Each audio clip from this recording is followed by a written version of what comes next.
Let's mic Janata journalist.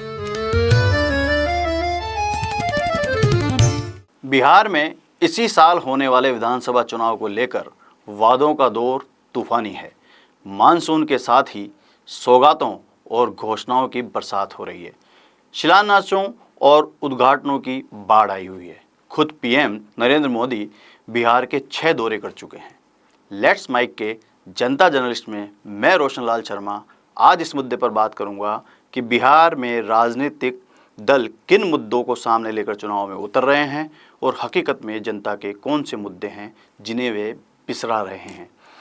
बात को आगे बढ़ाएं उससे पहले प्रख्यात कवि अशोक चक्रधर की एक कविता जंगल में चुनाव की चंद पंक्तियां आपको सुनाते हैं, जिसके बाद सब कुछ शीशे की तरह साफ हो जाएगा कि हम कहना क्या चाहते हैं। एक नन्हा मेमना और उसकी मां बकरी जा रहे थे जंगल में, राह थी संकरी। अचानक सामने से आ गया एक शेर, लेकिन अब तो हो चुकी थी बहुत देर। भागने का नहीं था कोई भी रास्ता, बकरी और मेमने की हालत खस्ता। उधर शेर के कदम धरती नापें, इधर ये दोनों थर थर कांपे। अब तो शेर आ गया एकदम सामने, बकरी लगी जैसे तैसे बच्चे को थामने। तो छिटक कर बोला बकरी का बच्चा, शेर अंकल क्या तुम हमें खा जाओगे एकदम कच्चा? शेर मुस्कुराया, उसने अपना भारी पंजा मेमने के सर पे फिराया, बोला हे बकरी कुल गौरव, आयुष्मान भव, चिरायु भव, दीर्घायु भव, कर कलरव, हो उत्सव, साबुत रहे तेरे सब अवयव। आशीष देता ये पशुपुंगव शेर कि अब नहीं होगा कोई अंधेर। उछलो कूदो नाचो और जियो हंसते हंसते, अच्छा बकरी मैया नमस्ते। इतना कहकर शेर कर गया प्रस्थान। बकरी हैरान, बोली बेटा ताज्जुब है, भला ये शेर किसी पर रहम खाने वाला है? लगता है जंगल में चुनाव आने वाला है। जी हाँ, चुनाव का माहौल कुछ ऐसा ही होता है। 2025 के विधानसभा चुनाव में विभिन्न राजनीतिक दल कई प्रमुख मुद्दों पर अपनी रणनीति बना रहे हैं। ये मुद्दे बिहार की सामाजिक, आर्थिक और राजनीतिक गतिशीलता को दर्शाते हैं। नीतीश कुमार की जनता दल यूनाइटेड और भारतीय जनता पार्टी ने बुनियादी ढांचे, सड़कों, बिजली और शिक्षा जैसे क्षेत्रों में किए गए विकास कार्यों को अपनी उपलब्धि के रूप में पेश किया है। एनडीए ने बिहार में स्मार्ट सिटी परियोजनाओं, ग्रामीण विद्युतीकरण और सड़क नेटवर्क के विस्तार पर जोर दिया है। दूसरी ओर इंडिया महागठबंधन बेरोजगारी को प्रमुख मुद्दा बना रहा है। तेजस्वी यादव के नेतृत्व में राजद ने युवाओं के लिए रोजगार गारंटी और सरकारी नौकरियों में स्थानीय लोगों को प्राथमिकता देने का वादा किया है। महागठबंधन ने जाति आधारित सामाजिक न्याय को केंद्र में रखा है। वे पिछड़े वर्गों, अति पिछड़े वर्गों और दलितों के लिए आरक्षण और सामाजिक कल्याण योजनाओं को बढ़ाने की बात करते हैं। सत्ता पक्ष ने बेशर्मी की हद कर रखी है। पिछले एक सप्ताह से कत्ल पर कत्ल के बावजूद वह कानून व्यवस्था को मजबूत करने और अपराध नियंत्रण को अपनी उपलब्धि के रूप में पेश कर रहे हैं, जबकि विपक्ष इसे सरकार की विफलता के रूप में पेश करता है। इससे भी आगे नीतीश कुमार के नेतृत्व में बिहार कैबिनेट ने 8 जुलाई को सरकारी नौकरियों में बिहार की महिलाओं के लिए 35% आरक्षण को मंजूरी दी है। इन सब के बीच जनता को किन मुद्दों से सरोकार है और इस पर तो किसी का ध्यान भी नहीं जा रहा है। बिहार में लाखों लोग रोजगार और शिक्षा के लिए अन्य राज्यों में जाते हैं। कोविड महामारी के दौरान प्रवासी मजदूरों की समस्याएं उजागर हुई थी, लेकिन इसके बाद भी स्थानीय स्तर पर रोजगार, मौके और प्रवासियों के लिए सामाजिक सुरक्षा योजनाओं पर ठोस कदम नहीं उठाए गए। बिहार में गरीबी का स्तर अभी भी बहुत ऊंचा है और ग्रामीण क्षेत्रों में स्वास्थ्य सेवाएं, साफ पानी और सड़कों की स्थिति खराब है। ये मुद्दे राजनीतिक चर्चा में कम ही उठते हैं। सरकारी स्कूल में शिक्षा की गुणवत्ता और डिजिटल शिक्षा तक पहुंच एक बड़ा मुद्दा है, जिसे कोई भी दल प्राथमिकता नहीं दे रहा। बिहार में हर साल बाढ़ से भारी नुकसान होता है, लेकिन स्थायी बाढ़ प्रबंधन और राहत परियोजनाओं पर कभी ध्यान नहीं दिया गया। 2019 की बाढ़ के बाद राहत कार्यों में राजनीतिकरण को लेकर भी आलोचनाएं हुई थी। इसके अलावा प्रबंधन की विफलता को लेकर जनता में नाराजगी है, लेकिन यह मुद्दा चुनाव अभियानों से गायब है। बिहार विधानसभा चुनाव विकास, बेरोजगारी, सामाजिक न्याय और कानून व्यवस्था जैसे मुद्दों पर केंद्रित है, लेकिन प्रवास, ग्रामीण बुनियादी ढांचा और शिक्षा जैसे मुद्दों पर कम ध्यान दिया जा रहा है। SIR अभियान में मतदाता सूची को लेकर विवाद पैदा किया है, जिसमें लगभग 35 लाख मतदाताओं के नाम हटने का खतरा है।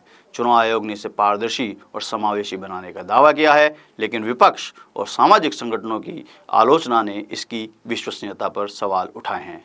इसी तरह बिहार में कानून व्यवस्था की स्थिति वास्तव में गंभीर है और हाल ही में हुई हत्याओं ने जनता में डर और असंतोष बढ़ाया है। विपक्ष, विशेष रूप से राजद और कांग्रेस, इस मुद्दे को आक्रामक रूप से उठा रहे हैं। सोशल मीडिया, पोस्टर अभियान और सार्वजनिक विरोध के जरिए सरकार को घेरने की रणनीति अपनाई जा रही है। दूसरी ओर NDA विकास और रोजगार के दावों पर जोर दे रही है, लेकिन जमीनी हकीकत में ग्रामीण बुनियादी ढांचा, शिक्षा और स्वास्थ्य सेवाओं में सुधार की कमी साफ दिखाई दे रही है। अपराध और विकास दोनों ही 2025 के चुनाव में निर्णायक मुद्दे होंगे। हमें थोड़ा सा पीछे जाकर एक राउंडअप कानूनी व्यवस्था का करना होगा। आपको बता दें, बिहार में हाल के महीनों में कानून व्यवस्था को लेकर चिंता बढ़ी है। राजधानी पटना में हाल ही में पारस अस्पताल में कुख्यात अपराधी चंदन मिश्रा की हत्या कर दी गई, जहां अपराधियों ने अस्पताल में घुसकर गोलाबारी की। यह घटना बिहार में अपराधियों के बेखौफ रवैये को दर्शाती है। सीतामढ़ी के महसौल चौक पर एक व्यवसायी की दिन दहाड़े गोली मारकर हत्या की गई। नालंदा में एक नर्स को गोली मारकर हत्या कर दी गई, जिसने स्वास्थ्य सेवाओं की सुरक्षा पर सवाल उठाए थे। खगड़िया में एक युवक की गोली मारकर हत्या और पूर्णिया में एक ही परिवार के 5 लोगों को जिंदा जलाने की घटना ने कानून व्यवस्था की स्थिति को और गंभीर बना दिया है। एक दिन में बिहार के कटिहार, मोतिहारी, भागलपुर, अररिया, दरभंगा, समस्तीपुर में दंगों और हत्याओं की घटनाएं दर्ज की गई। अपराधियों के हौसले बुलंद हैं और पुलिस पस्त दिखाई दे रही है।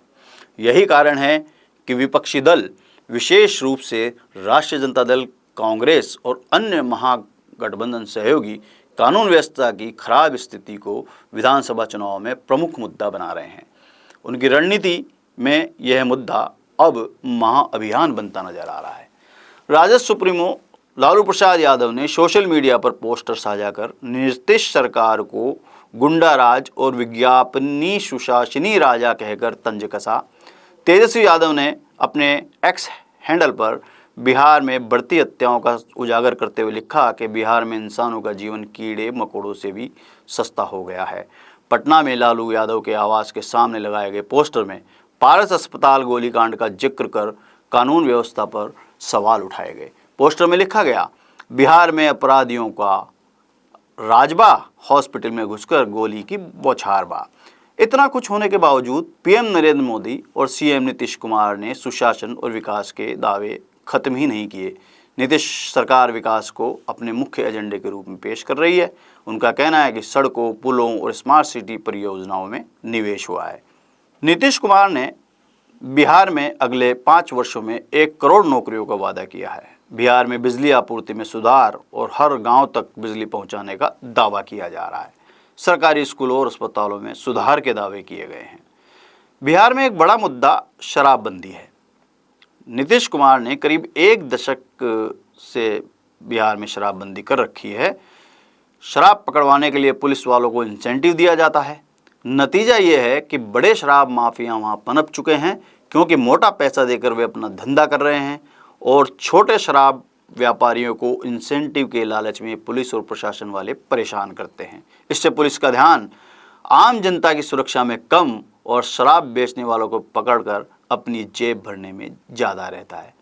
आइए अब बात करते हैं उन दावों की ज़मीनी हकीकत जो सरकार करती है।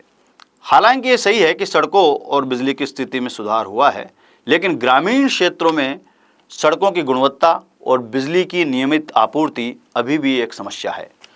कई गांवों में बिजली कटौती और खराब सड़कों की शिकायतें आम हैं।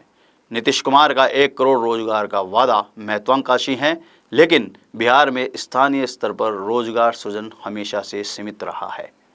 ज़्यादातर युवा रोजगार के लिए अन्य राज्यों में पलायन करते रहे हैं। बिहार के सरकारी स्कूलों में शिक्षकों की कमी और बुनियादी सुविधाओं का अभाव एक बड़ी समस्या है। उच्च शिक्षा संस्थानों की स्थिति भी खराब है, जिसके कारण बिहार के छात्र बाहर पढ़ने जाते हैं। कोविड महामारी के दौरान बिहार की स्वास्थ्य सेवाओं की कमियां उजागर हुई थी।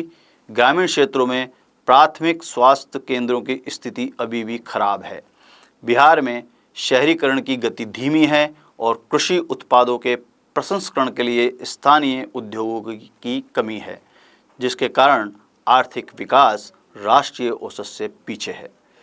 जनता जर्नलिस्ट में जनता की बात भी आपको बतानी जरूरी है कि जनता आखिर वहाँ क्या कह रही है, क्या चाह रही है। पटना के पारस अस्पताल में चंदन मिश्रा की हत्या की घटना में स्थानीय लोगों में दहशत पैदा कर दी है।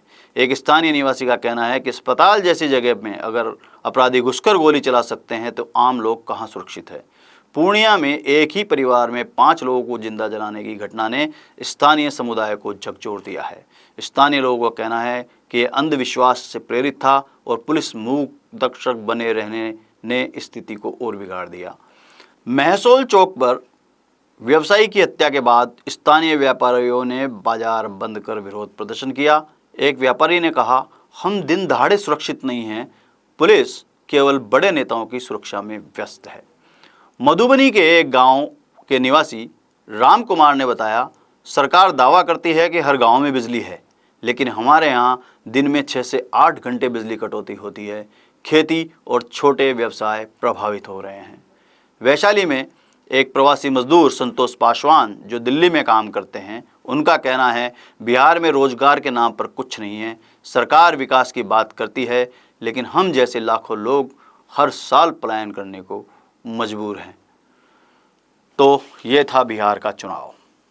वोट भले ही आगे डाले जाएंगे, नतीजे भी आएंगे और हर बार की तरह नई सरकार भी बनेगी। सवाल ये है कि सरकार आती रहती है और जाती रहती है, लेकिन क्या जनता का भला होता है? जनता से जुड़े मुद्दों पर काम होता है? बिहार की जनता का तो कहना है कि वह तो हर साल ठगी ही जाती है, कभी जाति के नाम पर, कभी विकास के नाम पर और कभी रोजगार के नाम पर।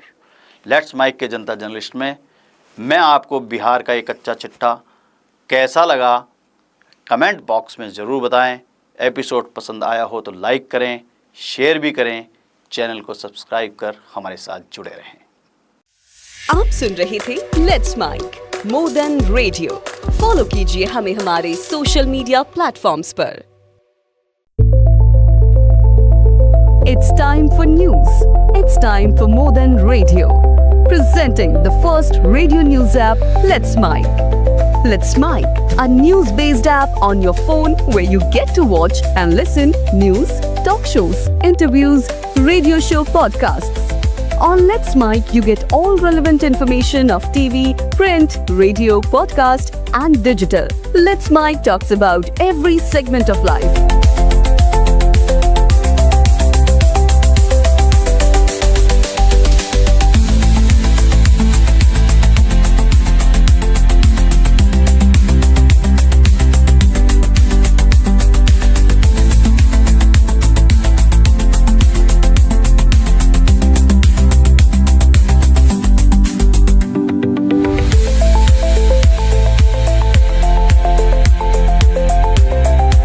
Download the app now from Play Store. Available both on Android and iOS mobile phones. Follow us on YouTube, Instagram, Twitter, LinkedIn, Facebook, Telegram, WhatsApp, Snapchat. Let's talk, let's connect, and let's mic.